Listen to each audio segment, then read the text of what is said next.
पालकी में बैठे रघुगण ने जब गुरुदेव से कहा कि दिखाई नहीं देता, सुनता नहीं है, चला नहीं जाता, तब गुरु ने उपदेश दिए, देह धर्म का ज्ञान कराया कि जड़ देह है, कोई और है इसमें देखने वाला। कान नहीं सुनते, कानों में पीछे कोई है सुनने वाला। कान तो मुर्दे के भी होते हैं, पर उस समय मुर्दा कहां सुन रहा है। ठंड के दिनों में मुर्दे के पास बैठे रहो और उस पर कंबल डाल दो, खुद कंबल में बैठे रहो। कई बार ऐसा होता है ना, ठंड में मुर्दा पड़ा है, अब रात बीते तो मुर्दे का संस्कार करें, तो शव के ऊपर मुर्दे पर जो कंबल पड़ा है और आपने भी कंबल ओढ़ रखा है, ध्यान रखना जितना ठंडा मुर्दा है उतना ही ठंडा कंबल है। कंबल और मुर्दा दोनों ठंडे हैं, लेकिन आप और आपका कंबल भिन्न है। जो मुर्दे के ऊपर आपने कंबल डाल रखा है ना, वो तो ठंडा है, और आप वाला कंबल गर्म है, तो आप वाले कंबल में गर्मी कहां से आ रही है। तो ये कंबल गर्मी नहीं देता, आपकी ही ऊष्मा ऊर्जा को वापस लौटाता है, उसे सहेज के रखता है कि वो ऊष्मा बाहर न चली जाए। जो ऊष्मा, वो ऊर्जा जो आप में है, मुर्दे में नहीं है। आनंद रहित सकल रस भोगी। तो पालकी में से कूदकर गिर पड़ा चरणों में और कहने लगा, गुरुवर मैंने पहचान लिया आपको, आप मेरे लिए कहार बनकर आ गए। तो भरत ने अपने शिष्य को मुक्त किया, जीवन मुक्त किया।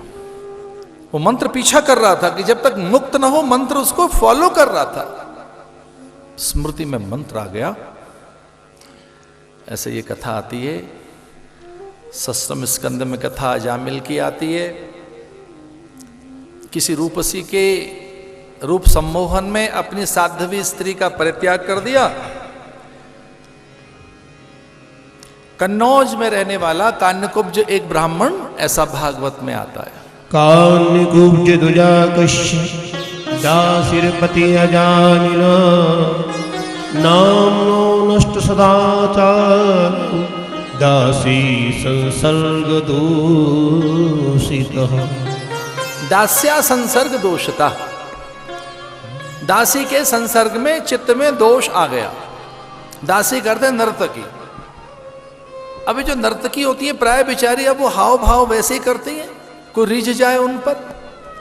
प्राय उनके श्रृंगार भी बड़े वैसे ही होते हैं। अब ये बहू बेटियां ऐसा श्रृंगार करेंगी जो पुत्र को भी अच्छा लगे, भाई को भी अच्छा लगे, पति को भी अच्छा लगे, पिता को अच्छा लगे, जेठ को अच्छा लगे, सास को अच्छा लगे। अच्छा लगे करते इसमें आपकी डिग्निटी बनी रहे, आप डिसेंट फील करें, आपको कंफर्ट रहे।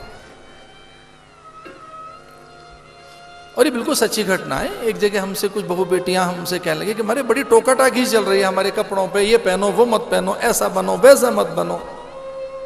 अब आप हमारे गुरु हैं, हमें तो आपसे सुनना है, आप बताइए आप क्या कहना चाहते हैं। बहुत टोका टाकी है, ऐसा ऐसे करो वैसे करो, ये मत करो वो मत करो। तो मैंने कहा भाई आप हमारी बेटी हैं, हमारे बच्चे हो, आपको जो अच्छा लगता है करो, पर हाँ हमें ये कहना था इसमें डिग्निटी बनी रहे, डिसेंट रहे। आप कैरी करें खुद को तो अच्छा लगे। जब आप कैरी कर रही हैं खुद को, तो खुद को कहाँ कैरी कर रही हैं, आप पूरी परंपरा को कैरी कर रही हैं। एक पूरा खानदान आप में चल रहा है, आप पूरी परंपरा है, पूरी सभ्यता, पूरी संस्कृति। आपको लगता है आप अकेली हैं, आप पूरी भारत माता को लेकर ढो रही हैं। आप अकेली हैं क्या? मैंने कहा नहीं, मैं ऐसा नहीं मानता तू अकेली है, मुझे ऐसा लगता है उसमें सीता है, साध्वी है, सावित्री है, नवदुर्गाएं तेरे अंदर हैं, तूने कैरी करके चलते है। डिसेंट, डिग्निटी, कुछ भी पहनो कुछ भी करो, हमारी बेटियां हैं, हमारी बहू हैं, जो मन में आए करो। हमारे यहाँ तो मुक्त केशी भी माँ हैं, कभी बाल बांध लो, मन करे खोलना है खोल लो, अच्छा लगता है। दोनों बातें सही हैं। बेड़ी बंधन करोगी बहुत अच्छा लगेगा, बाल खोल लो और भी अच्छा है। आपका गुरु बोल रहा है मुक्त केश, बहुत अच्छी बात है। डिग्निटी, डिसेंट, कंफर्ट जोन रहे, आपको अच्छा लगे। और एक और बात है कि कुछ ऐसा हो कि बार बार अपने को संभाल रहे हैं आप, तो अगर आप बार बार अपने को संभालने का प्रयास कर रहे हैं तो इसका अर्थ है कि ध्यान शरीर में जा रहा है, और जब आपका ही ध्यान शरीर में जा रहा है तो दूसरे का भी जा सकता है। आपका ही नहीं जा रहा है, आपको ही नहीं पता शरीर है, जब आपको ही पता नहीं है मैं बॉडी हूं तो दूसरे को भी कहां पता लगेगा। ये अप्सराएं स्नान कर रही थी, सुखदेव मुनि निकले, उनको देखकर निकल आई अप्सराएं। अब स्नान कर रही अप्सराओं के प्राय वस्त्र तो कम ही होंगे, जल क्रीड़ा कर रही थी अप्सराएं, निकल आई सुखदेव मुनि को देखकर, और वो सुधबुध खो बैठी।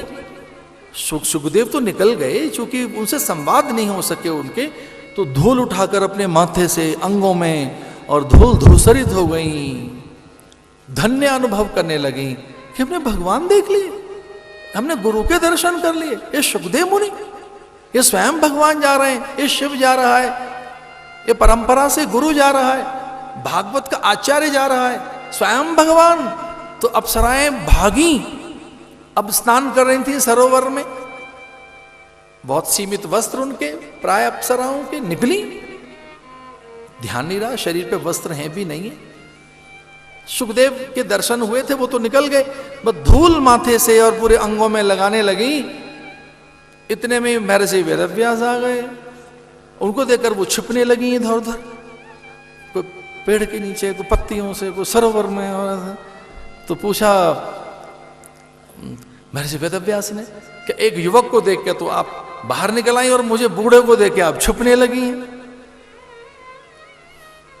तो उन्होंने कहा महाराज उन्हें ये मालूम नहीं था कि हम अप्सराएं हैं, हम स्त्रियां हैं, आपको बहुत देर से ही पता लग गया था हम स्त्रियां हैं, अप्सराएं हैं, आपको पता लग गया था हम कौन हैं, इसलिए छुप गई हैं, उसे मालूम नहीं था कि हम कौन हैं। चूंकि उसे ही मालूम नहीं था तो हमको भी नहीं मालूम पड़ा, उसका ध्यान हमारे पर गया ही नहीं, हमारे शरीर पर, तो हमारा भी ध्यान अपने शरीर से हट गया। अब मुझे नहीं पता इतना एप्रोप्रिएट आंसर और भी मतलब है कि नहीं, या कुछ और बोलें, मुझे लगता है इतने से ही काम चलाइए आज तो। भाई मैं शिष्य हूं और मैं अपने गुरु के पास जाता हूं तो मुझे इस बात का ध्यान रहता है कि मैं आचार्य तो हूं, ये तो सच है कि मैं एक पीठ का आचार्य हूं, अपने संप्रदाय का आचार्य हूं, मैं गुरु हूं, पर मैं अपने गुरु के पास जा रहा हूं, मुझे ध्यान रहता है मुझे प्रणाम करना, तो मुझे किस ढंग से वहां पहुंचना है उनके पास, अपने गुरु के पास, तो मुझे साष्टांग प्रणाम भी करना है, उनको वंदन भी करना है, मुझे अपने गुरु को शीश झुकाना है, तो मुझे किस ढंग से जाना चाहिए, समूह में, समुदाय में, अपनों के बीच में। जो मन में आया करिए, बस इतना ध्यान रखना अपने भीतर की अस्मिता, पवित्रता, अपने भीतर में जो आप में पराम्बा मां दुर्गा बैठी है उसे संभाल कर रख लेना, बस उसे थोड़ा संभाल के रख लेना।